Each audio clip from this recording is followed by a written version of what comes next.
नमस्कार दोस्तों, Manu short hand classes में आपका हार्दिक स्वागत है। दोस्तों, आउटलाइन और पीडीएफ के लिए आप हमारे टेलीग्राम चैनल को ज्वाइन करें।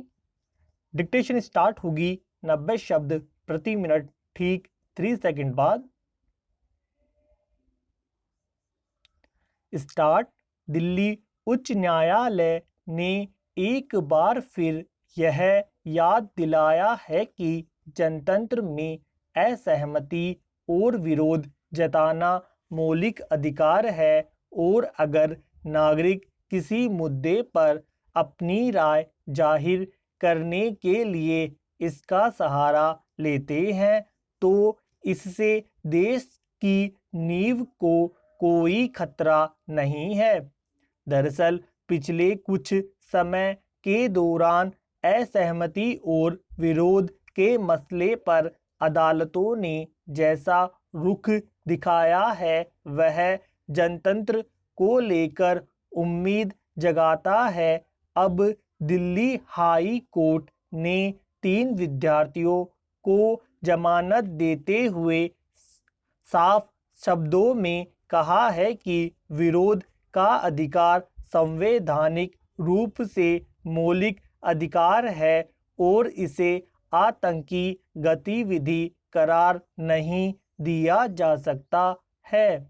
विडंबना है कि अदालत ने जिस तरह किसी कानून की व्याख्या करके आसान शब्दों में यह बताने की कोशिश की है वह सरकारों को कई बार समझ में नहीं आता है। अगर देश का कोई नागरिक किसी मुद्दे पर सरकार के रुख से असहमत होता है, इस पर विरोध प्रदर्शन में हिस्सा लेता है तो उसे आतंकी गतिविधि के तौर पर कैसे देखा जा सकता है।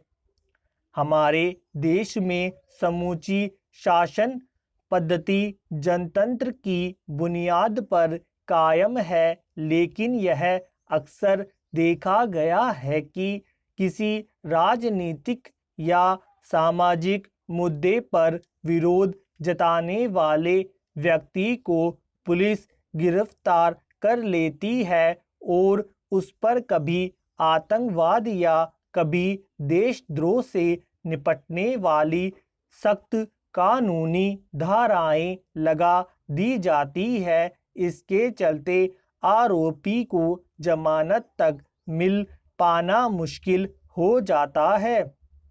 संभव है कि सरकार ने संशोधित नागरिकता कानून यानी सीएए सोच समझकर लागू किया हो, लेकिन यह जरूरी नहीं है कि देश के सभी नागरिक बिना सवाल किए उससे सहमति रखें। दिल्ली में इस मसले पर पिछले साल व्यापक विरोध प्रदर्शन हुए थे, जिसमें बहुत सारे लोगों सहित जेएनयू और जामिया मिल्लिया के बहुत सारे विद्यार्थियों ने भी हिस्सा लिया था। इसी दौरान दिल्ली में हुए दंगों के बाद कुछ विद्यार्थियों को पुलिस ने गिरफ्तार कर लिया था और उन पर यूएपीए जैसे सख्त कानून की धाराएं लगा दी थी, जिसका उपयोग आम तौर पर आतंकी गतिविधियों में शामिल आरोपियों पर किया जाता है।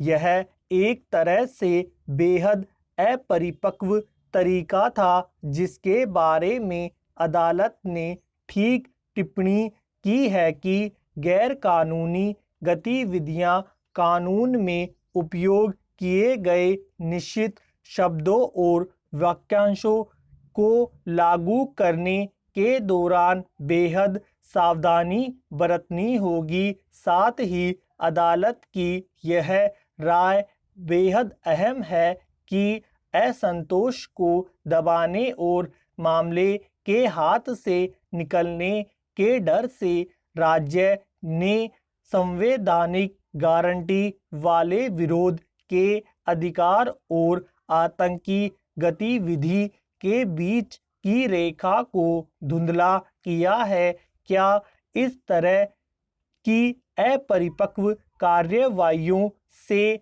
लोकतंत्र को बचाया जा सकता है? क्या यह इस तरह के कानूनों के मकसद को बेमानी नहीं बना देगा? गौरतलब है कि संविधान के अनुच्छेद 19(1)(b) के तहत विरोध प्रदर्शन करना मौलिक अधिकार है। किसी भी देश में जनतंत्र और जनतांत्रिक शासन पद्धति का जीवन तभी कायम रह सकता है जब तक वहां असहमति और विरोध जताने को अधिकार के तौर पर जगह मिलती हो। इस अधिकार के हनन से आखिरकार वहां जनतंत्र की बुनियाद कमजोर होगी। सवाल है कि संविधान में दर्ज जनतांत्रिक अधिकारों की रक्षा का दायित्व संभालती सरकारों को यह ध्यान जरूरी क्यों नहीं लगता है कि उसकी किसी गतिविधि या कार्यवाही से जनतंत्र पर सैद्धांतिक सवाल खड़े हो सकते हैं और उसकी रक्षा नहीं कर पाने के लिए खुद उसे कटघरे में खड़ा किया जा सकता है। धन्यवाद।